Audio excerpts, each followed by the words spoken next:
नमस्कार दोस्तों, स्वागत है आपका आर की क्लासेस में। दोस्तों, बिहार दरोगा 75 दिन की सीरीज में ये हमारा पॉलिटी का पहला क्लास है। अभी तक हम लोगों ने 4 क्लास मतलब 4 सब्जेक्ट को कवर कर लिया है।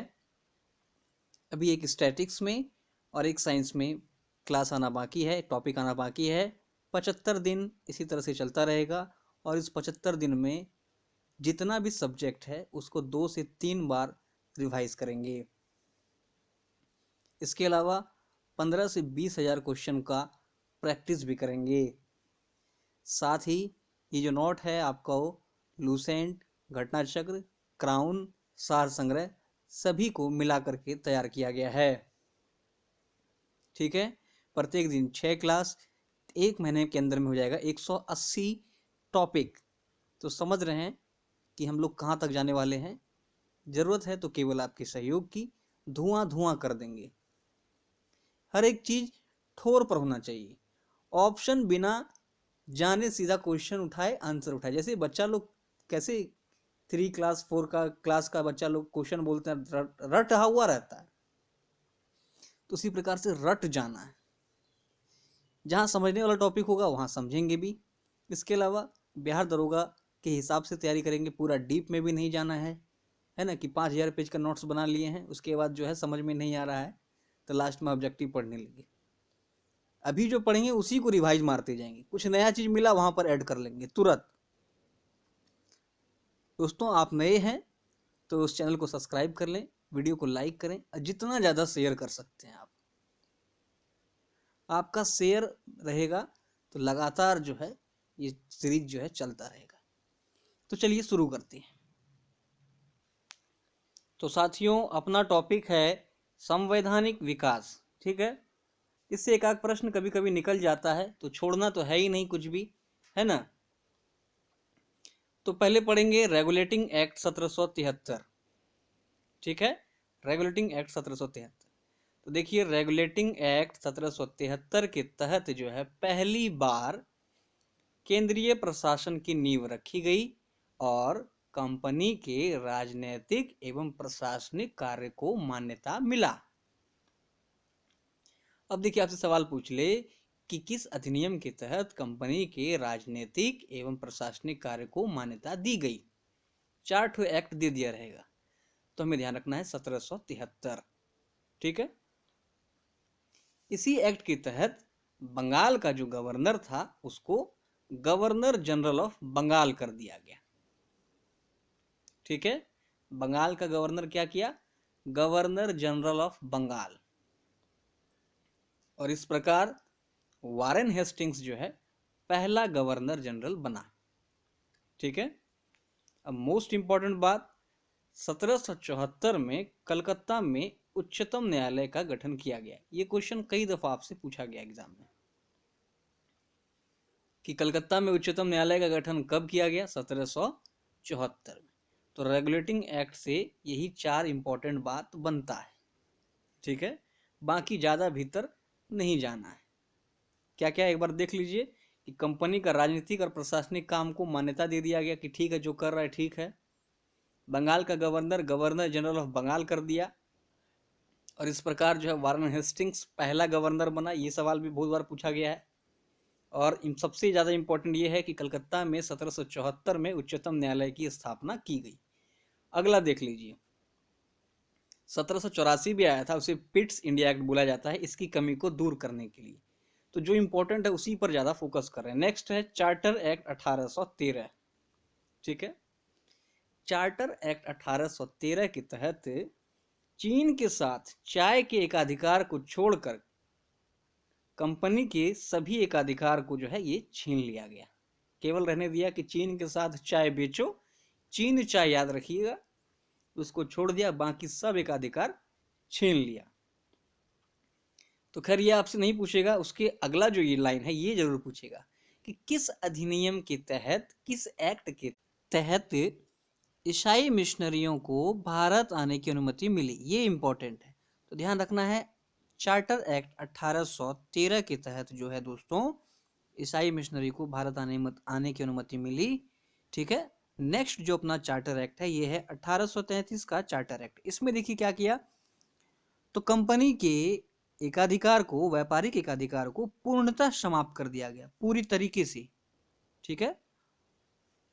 नेक्स्ट जो इसमें कार्य हुआ, बंगाल का गवर्नर जनरल जो है ये भारत का गवर्नर जनरल हो गया।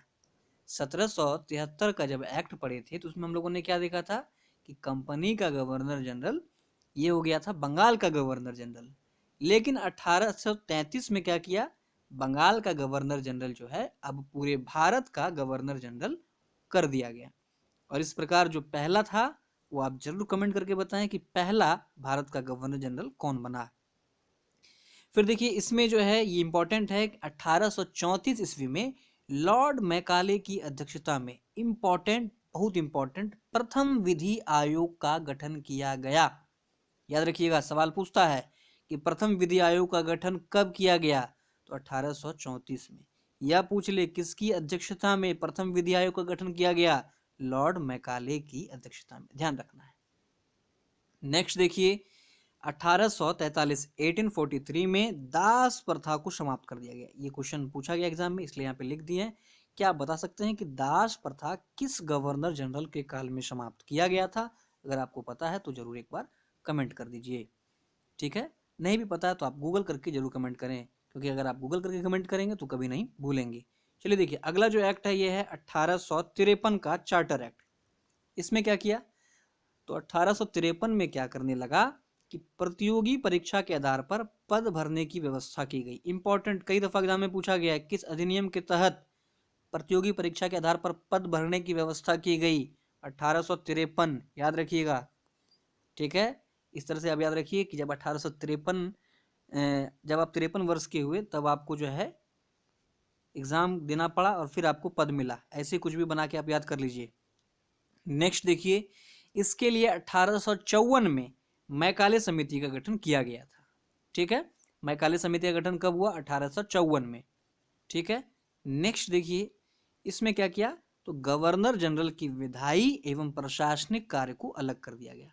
ये इंपॉर्टेंट है, किस अधिनियम के तहत विधायी एवं प्रशासनिक कार्य को अलग किया गया, 1853, पहला इंपॉर्टेंट काम। दूसरा क्या, प्रतियोगी परीक्षा के आधार पर पद को भरने की व्यवस्था की गई। ये दोनों बात को ध्यान में रखना है। नेक्स्ट है 1858 भारत शासन अधिनियम। ठीक है, इंपॉर्टेंट है। इस अधिनियम के तहत क्या हुआ, तो शासन जो है कंपनी के हाथों से सीधा किसके हाथों में चला गया, ब्रिटिश के अधिकार, ब्रिटिश के हाथों में चला गया। कई दफा ये सब एग्जाम में पूछा जाता है, तो खैर ये काफी आसान क्वेश्चन है। 1857 के बाद ही आया था, तो हमें पता है 1857 के घटना का क्या परिणाम हुआ था। नेक्स्ट देखिए, सवाल पूछेगा आपसे कि किस अधिनियम के तहत भारत में एक नया पद सचिव का गठन किया गया या सृजन किया गया। तो ध्यान रखिए 1858 भारत शासन अधिनियम के तहत भारत में एक नया पद सचिव का गठन किया गया। अगला है देखिए, भारत का गवर्नर जनरल ये वायसराय हो गया।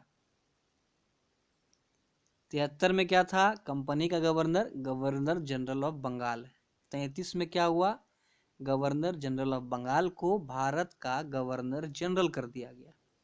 और 1858 में क्या हुआ, भारत का गवर्नर जनरल ये वायसराय कर दिया गया। इस प्रकार भारत का अंतिम गवर्नर जनरल और पहला वायसराय कौन बना, लॉर्ड कैनिंग। ठीक है, चलिए आगे देखते हैं।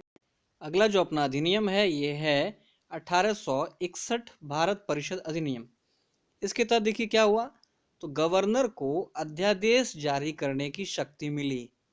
सीधा सीधा कई दफा क्वेश्चन पूछ लेगा कि किस अधिनियम के तहत गवर्नर को अध्यादेश जारी करने की शक्ति मिली, तो उस टाइम आपको ध्यान में रखना है 1861। नेक्स्ट है, इसके अलावा कानून बनाने की प्रक्रिया में भारतीयों को भी शामिल किया गया। ठीक है, ध्यान रखना है, कानून बनाने की प्रक्रिया में किसे शामिल किया गया, भारतीयों को। फिर देखिए दो इंपॉर्टेंट फैक्ट ध्यान में रखना है, ईस्ट इंडिया कंपनी को 1884 में भंग कर दिया गया और 1876 में महारानी विक्टोरिया जो थी इसे भारत की सामग्री घोषित किया गया। ये सवाल आपसे पूछा गया एग्जाम में कि महारानी विक्टोरिया को भारत की सामग्री कब घोषित किया गया था, 1876 में, ध्यान रखना है। इसके अलावा गवर्नर को अध्यादेश जारी करने की शक्ति मिली और कानून बनाने की प्रक्रिया में भारतीयों को भी शामिल किया गया। अगला है 1892 भारत परिषद अधिनियम, बहुत इंपॉर्टेंट है। तो 1892 भारत परिषद अधिनियम के तहत बजट पर बहस करने की इजाजत मिली। ठीक है, सवाल अगर आपसे पूछ ले कि बजट पर बहस करने की इजाजत किस अधिनियम के तहत मिली, 1892। इसके अलावा देखिए अप्रत्यक्ष चुनाव प्रणाली शुरू हुई, बहुत बार पूछा गया एग्जाम में, प्रीवियस ईयर उल्टा के देखना है। अप्रत्यक्ष चुनाव प्रणाली किस अधिनियम के तहत शुरू हुई, 1892। ठीक है, बजट पर बहस की इजाजत मिली 1892। नेक्स्ट देखिए 1919 का भारत परिषद अधिनियम। तो देखिए इस अधिनियम को क्या कहते हैं, मार्ले मिंटो सुधार के नाम से भी जाना जाता है। और इस अधिनियम के तहत जो सबसे महत्वपूर्ण काम हुआ, मतलब सबसे ज्यादा जो पूछा जाने वाला काम है, ये हुआ सांप्रदायिक निर्वाचन प्रणाली शुरू किया गया। ठीक है, सांप्रदायिक निर्वाचन प्रणाली को शुरू कर दिया गया। और ध्यान रखना है सांप्रदायिक निर्वाचन का जनक किसे कहा जाता है, लॉर्ड मिंटो को, ध्यान में रखना है। आगे अगर बात करें तो देखिए ये इंपॉर्टेंट प्रश्न है, कहता है कि प्रांतीय विधान परिषद की संख्या में वृद्धि की गई। सत्येंद्र प्रसाद सिन्हा वायसराय की कार्यपालिका परिषद में शामिल होने वाले पहले भारतीय थे। बहुत इंपॉर्टेंट पॉइंट है, स्टार लगा लीजिए आप, कि वायसराय की कार्यपालिका परिषद में शामिल होने वाले पहले भारतीय कौन थे, सत्येंद्र प्रसाद सिन्हा। ठीक है, सांप्रदायिक निर्वाचन का जनक लॉर्ड मिंटो। चलिए आगे देखते हैं 1919 का भारत शासन अधिनियम।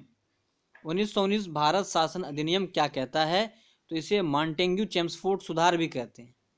ठीक है, इसमें क्या किया कि प्रांत में द्वैत शासन, डायरकी, इसको लागू कर दिया गया, स्टार्ट कर दिया गया। सवाल पूछेगा कि प्रांतों में द्वैत शासन प्रणाली की शुरुआत किस अधिनियम के तहत हुई, तो ध्यान रखना है 1919।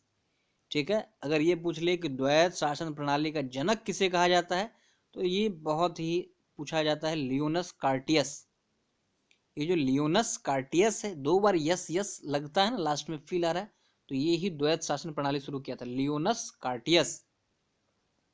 चलिए अगला देखते हैं 1919 अधिनियम के तहत महिलाओं को वोट देने का अधिकार मिला। आगे देखिए ली आयोग की सिफारिश पर 1926 में लोक सेवा आयोग का गठन किया गया। देखिए लोक सेवा आयोग का गठन कब किया गया, 1926 में। किस आयोग की सिफारिश पर, तो ली आयोग की सिफारिश पर। अगला जो महत्वपूर्ण कार्य है, केंद्रीय बजट को राज्य बजट से अलग कर दिया गया। देखिए ये सारा फैक्चुअल है, ये आपको हर हाल में ध्यान में रखना होगा। और सभी जो आप इस तरह से पॉइंट पॉइंट देख रहे हैं, ये सारा आपका किसी न किसी एग्जाम में पूछा गया है। ठीक है, तो जरूर ध्यान में रखें। आगे देखते हैं, नेक्स्ट है भारत शासन अधिनियम 1935। इसमें कुछ महत्वपूर्ण कार्य किए गए। तो क्या, अखिल भारतीय संघ की स्थापना की गई, प्रांतों से जो द्वैत शासन 1919 में स्टार्ट किया गया था उसको समाप्त करके केंद्र में द्वैत शासन प्रणाली शुरू किया गया। देखिए स्टार लगा लीजिए, कई दफा पूछा गया है। इसके अलावा देखिए बर्मा जो है ये भारत से अलग हुआ, आरबीआई की स्थापना हुई थी, डेट जरा बता दें। फिर संघीय न्यायालय की स्थापना हुई, राष्ट्रपति को अध्यादेश जारी करने की शक्ति मिली, एक गवर्नर का अलग अधिनियम है, ये राष्ट्रपति को मिला है, भारत शासन अधिनियम 1935 से। 1947 वाला अधिनियम जो है इसे हम आगे के लेक्चर में करेंगे, अर्थात बाद में करेंगे, वो इसमें नहीं हम लोग ऐड करेंगे। ठीक है दोस्तों, जब संविधान का अगला चैप्टर आएगा उसमें उसे डील करेंगे। फिलहाल ये इंपॉर्टेंट महत्वपूर्ण अधिनियम, उम्मीद है आपको ये सारा जो एक फैक्ट का एक संग्रह है समझ में आया होगा। और आपने अगर इसे देखा होगा तो आपको लगा होगा कि हाँ ये सारे प्रश्न एग्जाम में पूछे जाते हैं। तो वीडियो अच्छा लगा तो इसे लाइक और शेयर जरूर करें। धन्यवाद।